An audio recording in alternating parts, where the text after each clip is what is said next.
열화상 카메라로 본 화면, 서울의 모습 현재 보고 계시는데요. 정말 빨갛게 물든 모습입니다. 네. 지금 서울 전역에 폭염 중대경보가 내려져 있는 거죠. 네, 그렇습니다. 그 폭염 중대경보의 기준이 체감 온도가 38도 이상, 온도계가 가리키는 온도가 39도 이상이거든요. 자, 이 체감 온도는 그냥 덥습니다. 조심하세요. 이게 아니라 생명이 위험합니다. 라는 정보거든요. 예. 그래서 야외 작업 당연히 잘 즉각 중지해야 멈추고, 되겠고, 예.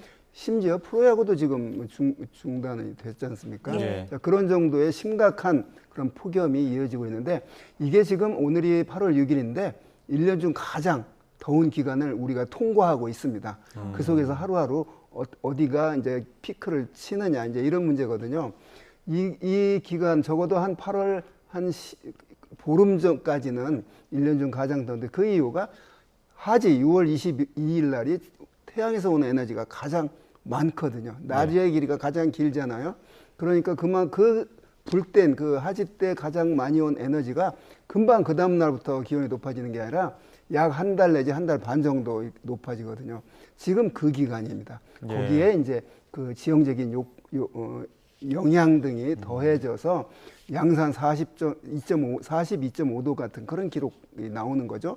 서울이 39.6도를 깰 것인가가 좀 규추가 주목이 됩니다. 지금 피서조차도 어디 나가기가 무서울 정도인데 다음 주엔 또 광복절 연휴도 있지 않습니까? 광복절 연휴까지도 폭염 계속될까요? 그렇습니다. 기온이 오르고 내리고는 할 겁니다. 그래서 자, 이 폭염이 없어지려면 비가 전국적으로 내려준다거나 그다음에 강한 바람이 분다거나 태풍이죠. 이런 것들이 있으면 이 폭염이 좀 잠재울 텐데, 지금은 그런 외부적인 요인은 없을 것 같고, 아까 말한 6월 20일 하지 때 태양에서 오는 에너지가 가장 많았는데, 이제 하지가 지나면 1, 2분씩 해가 낮의 길이가 짧아집니다. 네. 그게 그만큼 태양의 에너지가 적어지는 거죠. 이제 그 자연적인 감소가 이제 나타날 겁니다. 그게 대개 이제 8월 15일 이후인데, 또 우리나라 절기가 8월 23일이 처서인데, 처서 때 옛날에 모기가 입이 삐뚤어진다 할 정도로 예. 공기가 확 바뀌거든요. 모기가 견디기 힘들 정도로 추워졌다는 얘기거든요. 서늘해졌다는 얘기인데, 그런데 2025년, 2024년 돌이켜보면 처서인데도 더웠거든요. 올해도 이 피크는 분명히 꺾일 겁니다. 이 더위의 추세는. 네. 그럼에도 불구하고 지구온난화 틀 속에 있기 때문에 33도 이상을 폭염일이라고 그러거든요. 그 폭염에 해당되는 기간은 9월까지도 분명히 나타날 겁니다. 네. 작년에는 제주도에 10월 13일 날 열대야가 나타났습니다. 그만큼 이제 폭염과 열대야가 시작되는 시기, 끝나는 시기가 과거보다 확실히 길어졌습니다. 다소 암울한 전망인데요. 네. 지금 충청 지역에도 폭염 중대경보가 일부 내려졌단 말이죠. 이게 충청 지역은 처음입니다. 어떤 의미가 있는 걸까요? 그러니까 작년도에 이제 폭염이 조금 심해지니까 기상청이 계속 폭염 경보 정도 가지고는 안 되겠구나.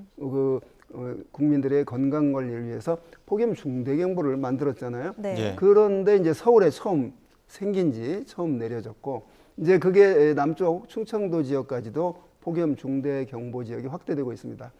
자, 태백산맥 동풍이 불기 때문에 태백산맥 서쪽 지역이 기온이 높아질 것이다라고 며칠 전부터 나왔지 않습니까?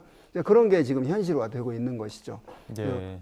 이쪽 서울, 경기, 충청도, 전라도, 호남 지방의 그 폭염 상태가 지속되는데, 이게 이 1년 중 가장 더운 시기를 통과하고 있기 때문에 이런 현상이 적어도 한 4, 5일 정도는 더 이어지다가 분명히 꺾일 겁니다. 양산도 꺾였지 않습니까? 그러듯이. 그런데 이 태풍이 오질 않으니까 그런 그 외부적인 비에 의해서, 강한 바람에 의해서 폭염이 완전히 중지되는 그런 건 기대하기가 좀 어렵겠습니다.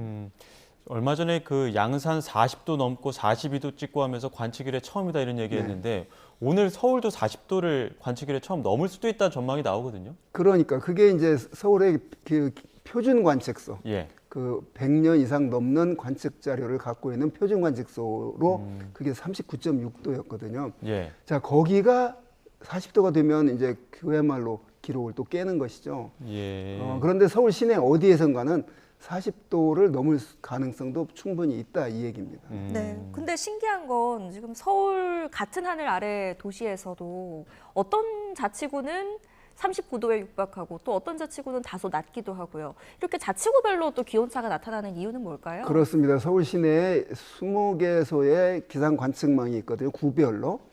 그런데 그게 이제 도시화가 얼마나 많이 됐느냐죠. 아무래도 산을 끼고 있는 북한산을 끼고 있는 은평구 같은 곳이 기온이 좀 낮죠. 우리가 강원도 산의 기온이 낮은 거와 마찬가지죠.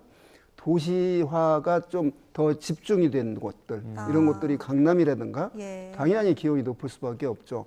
빌딩이 많으면 그 자체가 그냥 난로입니다, 난로. 예. 낮에 콘크리트 건물이 햇빛에 의해서 데워지고 밤에 해가 진 뒤에도 그게 난로가 불을 빼도 난로가 뜨끈뜨끈하듯이 그런 효과가 도시 열섬 효과가 더 더해지기 때문에 같은 서울시라도 비가 어디는 또 많이 오기도 하고 또 어디는 적게 오기도 하고 이런 게 다 지형적인 영향이 가미가 되기 때문에 그렇습니다. 지난번에 같은 영남권에서 그 양산이 42.5도로 다른 지역보다 유난히 높았던 것도 다 지형적인 영향이 나타난 것이죠. 예. 서울 지역에서 딴 지역보다 1, 2도 낮은 그런 지역이 분명히 있습니다.